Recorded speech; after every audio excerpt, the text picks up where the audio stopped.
Testimonials. KFAN. Vikings postgame coverage continues now with Vikings Overtime on FM 100.3 KFAN and the Fan Radio Network. Vikings Overtime is presented by Xfinity, Profile by Sanford, TimberTech, Carboni's Pizzeria, the Hair Restoration Institute, and by Honda. Now with more postgame coverage of today's Vikings game, here's the fans, Eric Nordquist, Aj Mansour, and Paul Lambert. What's happening, sports fans? Your Minnesota Vikings lose 27-24 in overtime, but hey, it could be worse. You could be the Green Bay Packers, and if you listened to this station earlier, I think they were picked to go 17-0, and I think every caller on Packer Preview said they'd win the Super Bowl. They're down 31-3 in Jacksonville, but they're playing the Saints. Welcome back, boys, to another season of Vikings Overtime. Hey, Paulie, how you doing, man? How you been? Good, Long Nordo. time no see. Yeah, how are you? How was overtime? Or whatever you did. No, Fanline was actually pretty I'm mild. in mid-season form, by the way. That's good. Yeah, so because here's what we saw today was terrible and deserves to be ripped thoroughly. All right, let's start with this, okay? It's our favorite boss's favorite subject, and that is the Minnesota Vikings offensive line, okay? Yeah. This was tweeted 4 hours ago, I think maybe at halftime or the end of the third quarter, from Chad Graff. Oh, I saw this, yeah. Nicely laid out. To recap the Vikings offensive line, Rashad Hill, 2 holding penalties, one of them was declined. Ezra Cleveland, 2 pressures. Garrett Bradbury, a sack allowed, 2 holding penalties, 1 declined. Ooh. Uli Udoh, sack allowed, 1 holding penalty. Brian O'Neill, false start penalty. AJ, we'll start with you. Who played the worst out of the 5 of them? And they added on, by the way. They were awful. I think that today. was. Did he have the unsportsmanlike on Udoh there yet? Did he have the holding penalty on that Cleveland? must have been at half. Right. That was halftime. The list goes freaking on they and had, on. 12 penalties for 116 yards. That sounds correct. Yeah, and most of them were on the O-line. You have the box score in front of you. So, okay. That's what it was. Who played the worst was your question. That's a rosy bit. I think off the top of my head. Ed Muss had to correct me because I think I said it was 12 for 126 about an hour ago, and he corrected me. Yeah, Go ahead, so H. the situation with the offensive line, right? I think who played the worst, I don't know that you can put it on one person as far as who played the worst. I would say the one that maybe I'm most concerned about, right? You've got the guys who got penalties that were false starting and holding.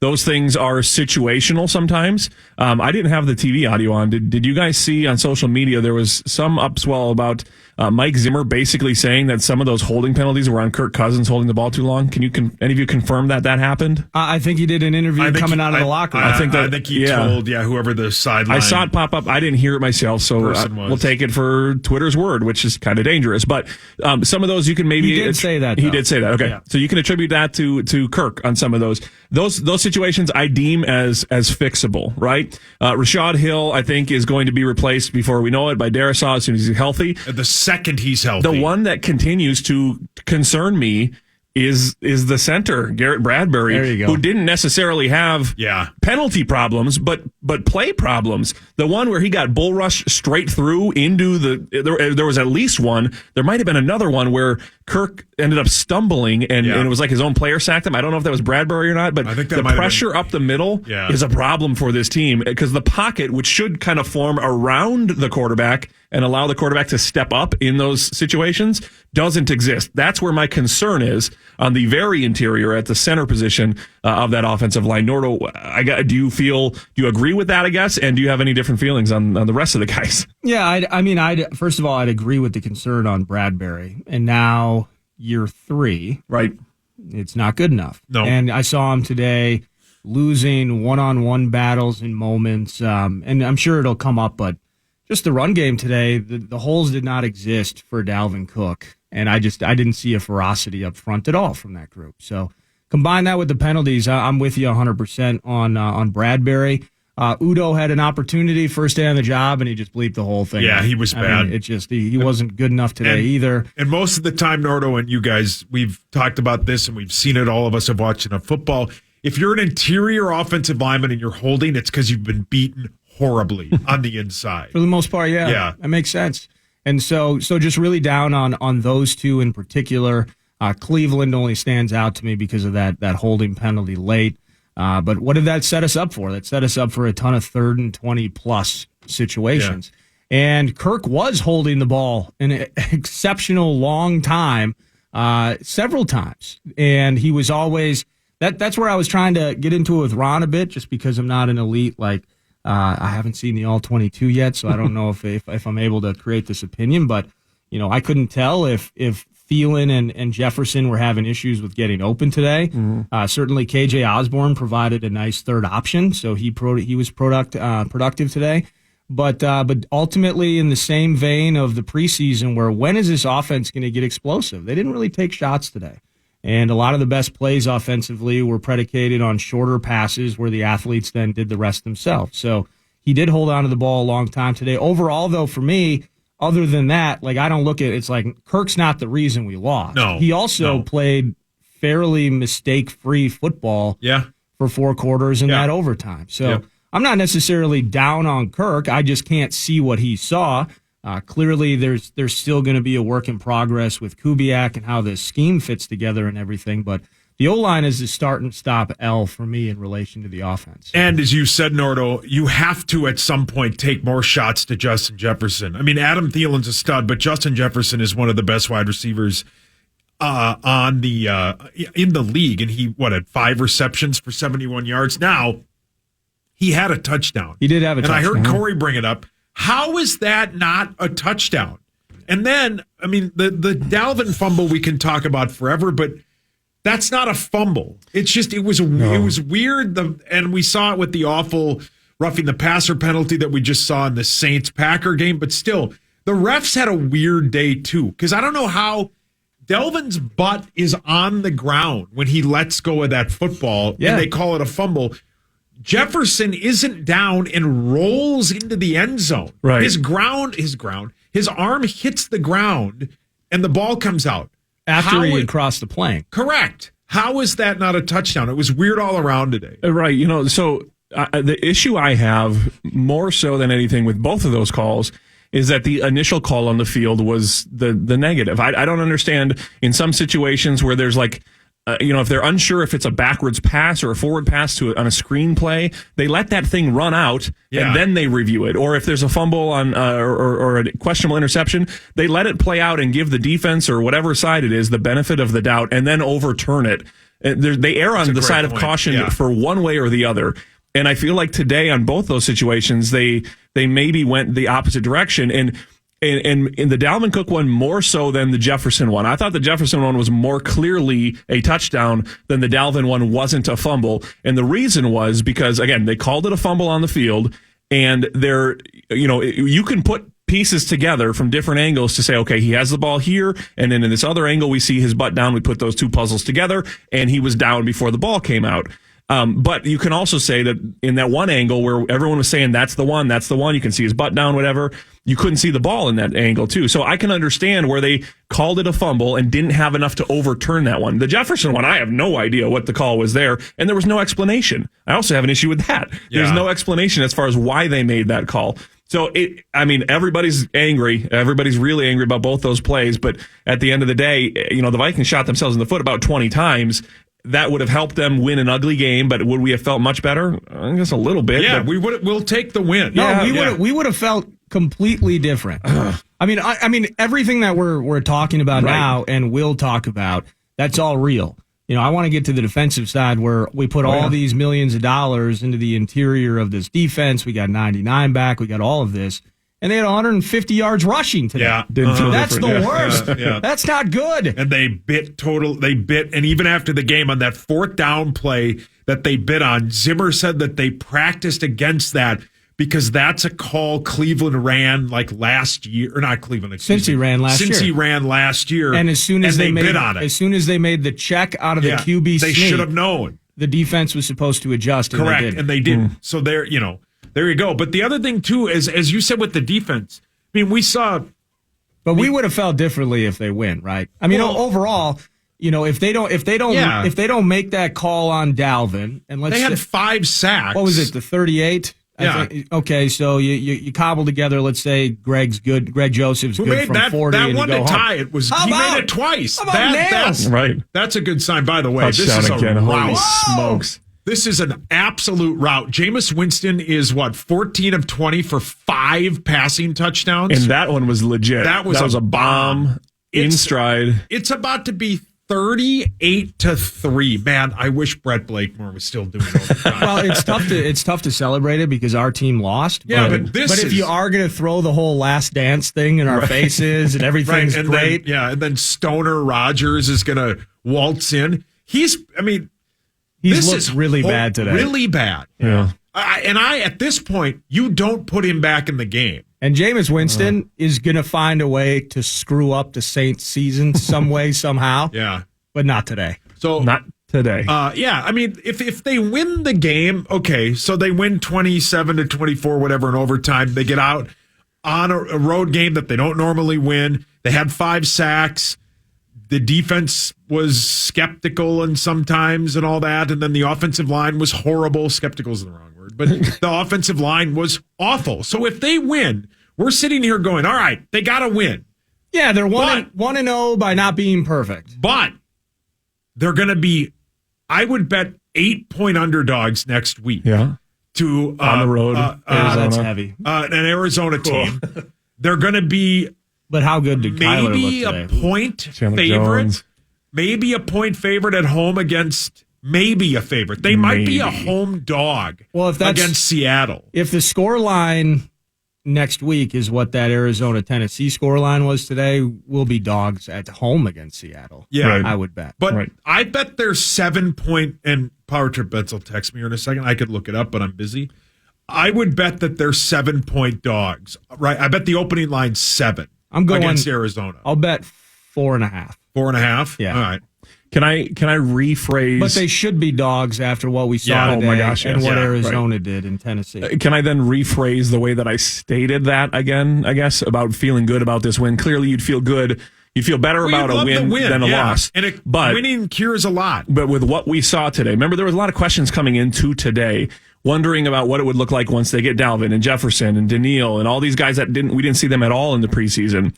We assumed that the defense would be better, that the offense would be better, and that you just generally assume that they don't play as sloppily as they did. Yeah. And that they would beat a team that we deemed this might be like the most winnable game on the schedule. Yeah, you may be Outside right. of maybe the Lions, and they even looked pretty good today. They had some fight to them. I would argue that whether we win or lose this game today, the way that they played, the way that they left those things hanging out there and looking pretty bad, the outlook for the season with a schedule that's already deemed very tough and probably looks even more difficult after the way you saw some of these teams play today, I don't feel any better whether they win or lose today. I still think that this would be a team that wouldn't make the playoffs. Nordo, we'll get your thoughts on that, and we'll go around the league here in about 10 minutes, but we'll break. We'll come back. Your Vikings lose 27-24.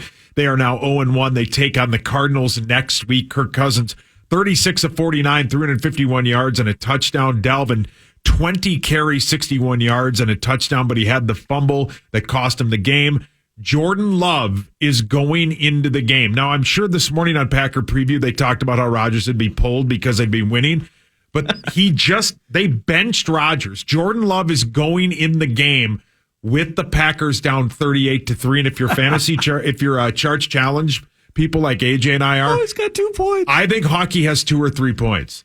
We'll come back. We'll calculate all that because I know you're on the edge of your seat. It's Vikings Overtime. We'll be back right after this on The Or by NHTSA.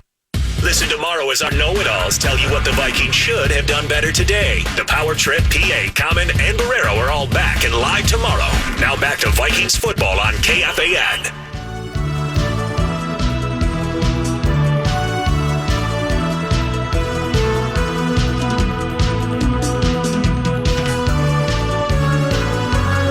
What's happening, sports fans? Your Minnesota Vikings lose 27-24 in overtime to the Cincinnati Bengals. They're 1-0. They're 0-1. The Vikings will take on the Cardinals next week.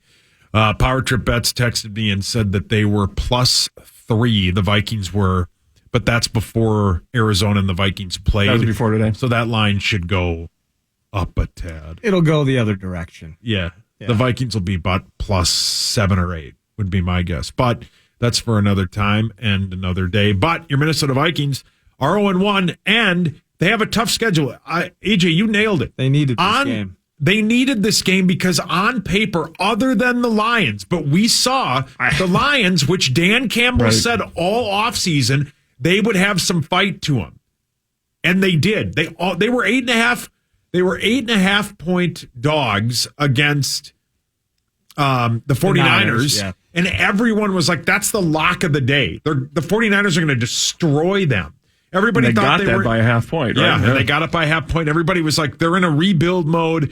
It's over for the Lions, and then whatever. And we don't know what we have from the Bears, but the Vikings are 0-1, the Lions are 0-1, and the Packers are 0-1, and the Rams are, I think, a 7.5 point favorite tonight. So the NFC Central, the NFC North, could start 0-4. It should be called the NFC Central. I'm in midseason form, by the way, but you are in midseason. So here we are. So you said before we went to break, AJ, that if the Vikings win, it's not as bad. But even if they win, as we talked about, Nordo, now I want to get your thoughts.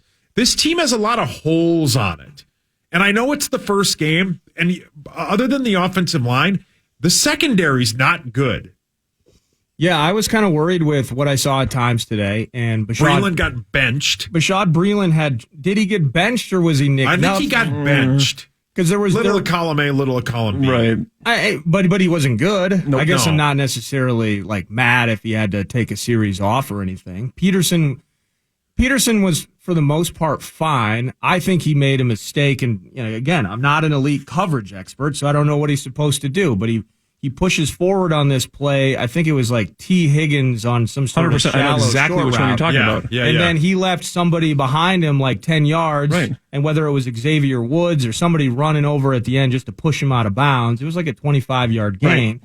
Right. It felt like Peterson was getting caught in those spaces. So that was an issue. I think with the run game today, we definitely missed. We missed Anthony Barr. Vigil was always just catching up to plays. Right. It felt like it was just, and that's he had a sack, maybe what to expect. He came out of the gates. I think he did firing. have a sack. He had a sack in the first quarter, he did, and then he was kind of silent the rest of the way. So I'm glad that he got one the sack. He had eight solo tackles, and we had 5 of them as a team. But even as gaudy as that sack number is, I mean, Burrow was 20 of 27 today. He was fantastic. Yes, he was. For the most part, he was not under immense pressure. And even though Danielle Hunter got a sack later in the game, a huge sack. In a big moment. A huge play. It was a third down play, absolutely. But for the totality of the game, I can't say that our defensive line effectively impacted the game the way that we thought, the way that was with all these new bodies and everything included, that this was just going to be a force against an offensive line that the Bengals have tried to put back together and try to build.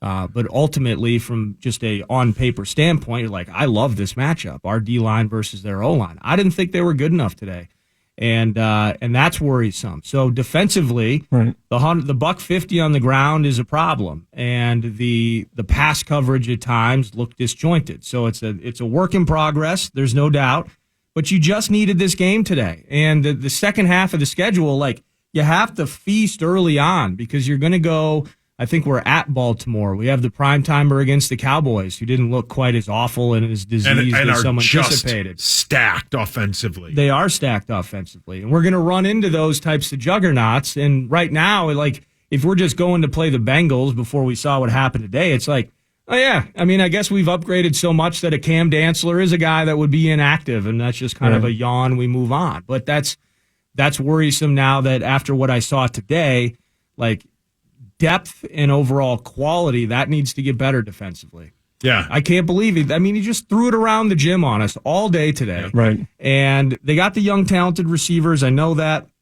But that is not what I anticipated seeing. I did not anticipate seeing Joe Mixon having the success he had either today. So very, very frustrating because a year ago we felt so helpless. Right. And I felt that feeling today. But you could say it was injuries and it was an opt-out. And there were those, that doesn't exist anymore. That helpless feeling of, if we can just get, we get that touchdown from Thielen and it's like, could we just get a stop?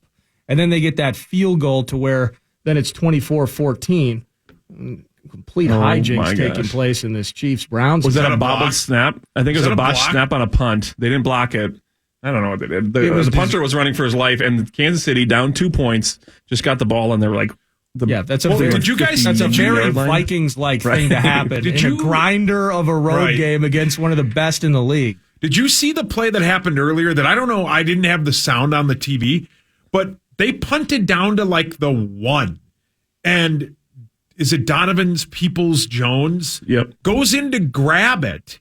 What? And he gets it wrestled away from him. From the Chiefs are punting. Yeah. And it's like down at the 1, and they're doing the thing where they like stand and kind of watch it. Right. And he went to pick it up. He goes to pick it up.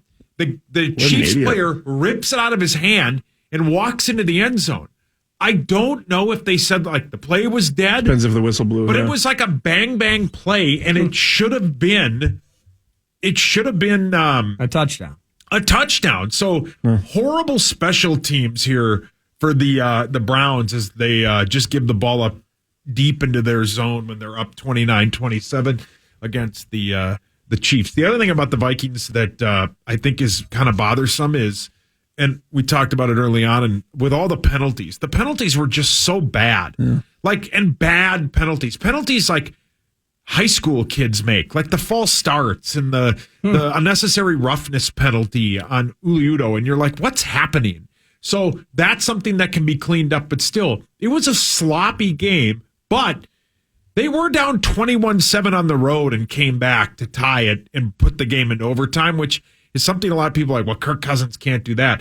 That's a huge sign for this team going forward, but I don't know that they're going to be in the position to do that, though. Because the schedule is so hard. Don't they have like the 4th or 5th toughest schedule in the NFL? They may. It was something like that, yeah. So the schedule is only going to get tougher, and now you got to go on the road against a Arizona team that has all the confidence in the world. Yeah. This team, though, had trouble just like last year, scoring early in games and in first halves. Right. And then we would see a lot like what we saw today, where everything just started clicking and it worked. So the adjustments were there and all. But they were still resulting in losing efforts. Right. That's it. So you're still losing the game. So similarly, Dan Campbell's gonna stomp all year long about how much fight his guys got, and they're gonna win 5 games. Right. If we continue to play the way that we did today, the Vikings are going to have that fight, and Kirk's going to have 4,000 yards and 38 TDs,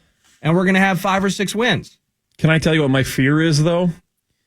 My fear is that losing this game gives you a decent shot to open the season 0-2, 0-3, 0-4. You're going that route, and then we face a Lions team that we don't know what we have there. Okay, so we'll leave that one up there. Detroit. It's 2 home games in a row, so I think that's probably away, unless they have 3 in a row. I guess I don't know. Here, I got the schedule right up in front Max, of me. Max, go ahead. I think it's at home. It's at home. It is a home game. Okay, so my fear is that with a lot of pieces and a lot of different vibes, let's say, in this locker room, if this team starts 0-4, you start having some behind-the-scenes consternation that we don't believe in this player or that player or this leader or that leader, and it starts to spiral out of control. Now, I'd like to think that doesn't happen, but we all know that it does. Yeah. We've seen it many times, especially in this organization, the last handful of years with players that are no longer here, some that are here, whatever.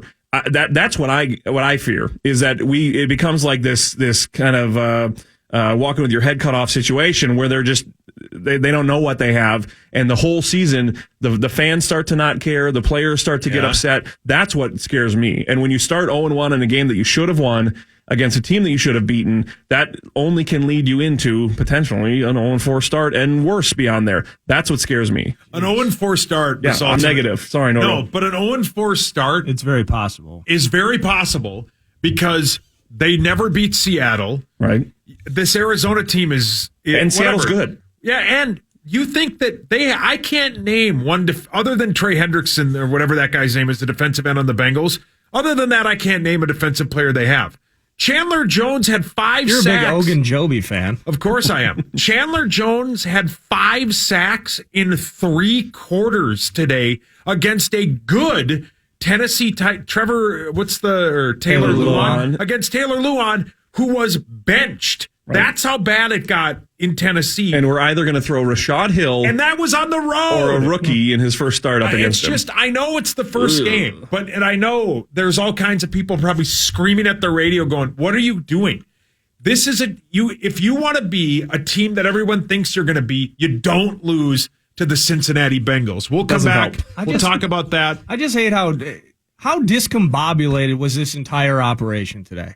Right. Horrible. I mean, it was bad. And so I don't want to project that over the course of the season. I'm not quite as doom and gloom as you guys are, but everything you've said is accurate. If you lose this next weekend against the Cardinals, you're going to be a dog against Seattle. And with what I'm watching with the Browns today, they can beat anybody anywhere, regardless of the result of this game.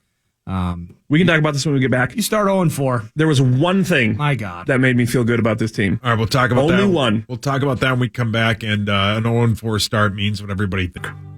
Your home for all things purple.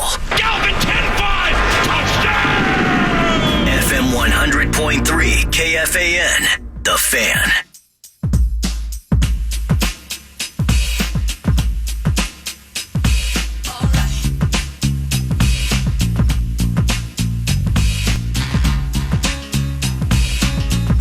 All right, what's happening, sports fans? 2 more segments left here on Vikings Overtime, and then we are off for 2 weeks because the Vikings' next 2 games are at, 3:25? The home opener, of course, against Seattle 2 weeks from today is at 3:25. Yeah, next it's 3:05 this Sunday. Yeah, next week it's 3:05 against the Cardinals. So here we go. Let's go around the league, and you give me your thoughts.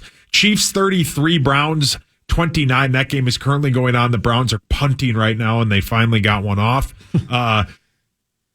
Patrick Mahomes, 3 touchdowns, 319 yards, and a rushing touchdown. Yeah, they started slow, kind of Yeah. like the Vikings did, but then they just blow past everyone. Yeah, they The Mahomes had a 75-yarder to cut Tyreek, and I didn't see, but less than 3 minutes later, they just scored again, missed a 2-pointer, so they're up 4. But What does that feel like to be a Chiefs fan and No, never you're always in the game. You're never out of the game. You're never out of it. Right? No, it'd be sweet. Patriots are losing 17-16 to the Dolphins, who have the ball with 2 minutes and 31 seconds left. Mac Jones has thrown 1 touchdown, 281 yards, but hey, good for them. That game is probably boring as hell. well, I think Damian Harris actually fumbled deep in Miami territory. Of course he did. And completely blew the game. So Dolphins just need to salt it away, I guess. How about this? Saints 38, the Packers 3. Jameis Winston has 5 touchdowns. 5. There's nothing to say. Jordan Love is in. What's Aaron Rodgers' stat line look like today? 133 yards, 4.8 per. Yeah, not good. 2 picks. Yeah. 36.8 passer rating. Ouch. Let's That's see not here. great. You were right, Nordo, by the way. The opening line for the game that just came public, the Vikings are +4. They're +4. So I said 4.5. But yeah, somewhere in that area. Hammer the Cardinals. But it's going to grow. I'd hammer the Cardinals. Yeah. That'll be 6.5 points by tomorrow morning. If it gets super dumb where it's up +8, I'd take the points. Eagles 32, Falcons 6. Jalen Hurts threw 3 touchdowns. Steelers 23, Bills 16. There's a team that's bummed. I mean, the Bills are a Super Bowl contender, and they lost opening day at home against the Steelers, who I think had a blocked punt. Yeah, I do think, and it was 10-0 at halftime. I think Pittsburgh's better than people thought. Yeah. But Buffalo still should have won that game. Yeah, they should have. 49ers 41, Lions 33. Jared Goff 338 and 3 touchdowns. Deebo Samuel 189 and a touchdown. Right. Wow. Cards and 38. he fumbled the ball at the end, too. Yeah. To get it back. Cards 38, Titans 13. Kyler Murray threw 4 touchdowns and ran 1 in. DeAndre Hopkins, had 2 touchdowns. Did Kyler play in the fourth quarter? Yeah, he played the entire game, which was weird. They just handed it off, obviously. Right. Seahawks 28, the Colts 16. Russell Wilson 4 touchdowns. The one offensive line that's worse than ours, the Colts. It was so bad. I watched half that game. It was horrid. They've got some injuries, right? Well, don't they have like a third string guy playing left tackle, I think? I think they've got some injuries because it used to be the opposite, right? The Colts, it was one of the Phillip Rivers went there, and it was Yeah. like he could just sit back in the pocket. Yeah, it was Anthony Costanzo, the left tackle, former first rounder. He retired. Yep. And then it was Quentin Nelson into Ryan Kelly. I forget who the right guard was. Then it was Braden Smith. Yeah, and I think they're That down was to a their sweet line, but if they're injured. I think they're down to their third offensive tackle. Let's see here. Where were we? Chargers 20, Washington 16. Herbert threw 1 touchdown. How about this? Sam Darnold gets the victory against his old team, 19-14 over the Jets. He threw 1 touchdown. I think McCaffrey had 98 yards rushing, and then I think he had like 97 receiving. It was 89. Okay, 89, something yeah. like that. Let's see here. And then, of course, the Texans, everybody expected this. The Texans 37, Jacksonville 21. Here's the greatest stat of this entire game. I saw it flash up on the screen. That's Trevor Lawrence's first regular season loss ever. So he High never school, lost in high school. college, Wow. ever. That's pretty sweet. And then the Get game, used to it, kid. yeah, of course. They're a horrible. I think they've lost 16 straight. Right. That's what you get with the first overall pick, right? Yeah. And then the game on Monday is the Ravens and the Raiders, and the game tonight is the Rams and Chicago. We'll come back. We'll wrap this up. We'll talk about next week. Vikings lose 27-24 to the Bengals in overtime. It's Vikings Overtime with Aj Mansour, Nordo, and me, Paul, and Max is over on the other side of the glass. Your home for all things purple. Oh, he's hit and he's sacked. FM 100.3 KFAN, The Fan.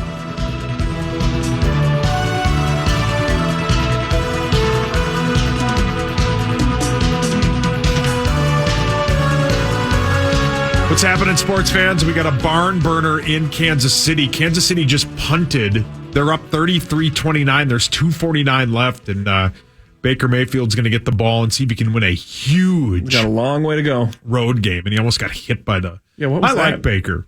Probably the yard marker. Oh, I thought he did like a dance. I like Baker. Bakers look good today, too. Lean back. AJ, before we finish here in a couple minutes, you said you had some positive thing you saw today. Tell us what that is. Oh, yeah. I mean, when you're looking at the pile of dung that we saw on the football field today, the only thing that really stuck out to me that I could walk away feeling good about was the kicking game. More specifically, Greg Joseph hitting the 2 field goals to I count him as 2 because he hit them twice. But the field goal at the end to send it to overtime. Everybody that has ever cheered for the Minnesota Vikings was sitting in that situation expecting him to miss that kick. Like, And nobody thought, especially when he made the practice one after they called the timeout, we all knew it was going to go wide right, wide left, whatever way, short, and not be good. And he nailed it. And hopefully, it was one game, whatever. But that made me feel good about the kicking game situation for this Minnesota Vikings. I guess I could feel okay about the punting game. The first 2 punts weren't great, but he had that one where Barry, is that his name? Barry, where he pinned him down. Yeah, oh my gosh. in overtime. Completely flipped the field. Nordo, I agree that's the positive from the day. I don't know if I can find another Some one. of the special teams, I don't think I can either. Dede Westbrook on the return. I do want to give kind of a little mini baby shout out to KJ Osborne, who had 7 catches, 76 yards today. Yeah, good for him. And again, being that third option on a team where we're still kind of wondering, what is Herndon going to do? Conklin had a couple of moments. But overall, I thought KJ was the third best option for Kirk today, and just hoping that gets better. So the bright spot, though, I mean, absolutely, 53-yard nails it. Greg Joseph. That's the best part of a losing game today.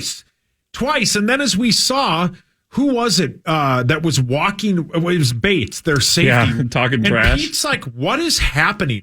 And then he makes it again. That was sweet. It was. That's the only positive thing we saw. The offensive line was bad. Dalvin didn't have time to operate. And play calling was horrible. Thielen looked great. How do we not? Yeah, Thielen, good point. Yeah, right. Thielen had 2 touchdowns. Can't ignore that. But how do you Hilton not there, throw downfield more? You're going to be in a shootout next weekend. You are. Because as good as the offense is in, or as good as the offense and defense are in Arizona, you're going to be in a shootout. Their cornerbacks are awful. They just weren't exposed today. They're a bad group of cornerbacks. And they're going to have to exploit that next week. And I don't know if they can. I know it's week 1, but it's already looking bad. Your guys said all year, Nordo, you got to win in Cincinnati if you want to be taken seriously.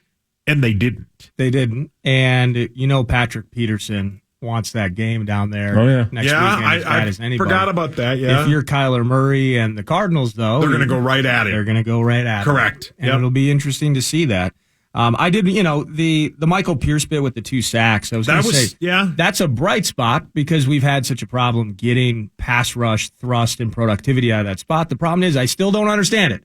That wall was supposed to be a thing, and they ran for $150 onto. So right at us too. I see those. Mixon got going too when he leaned on him for a while. I see those 2 sacks as kind of a.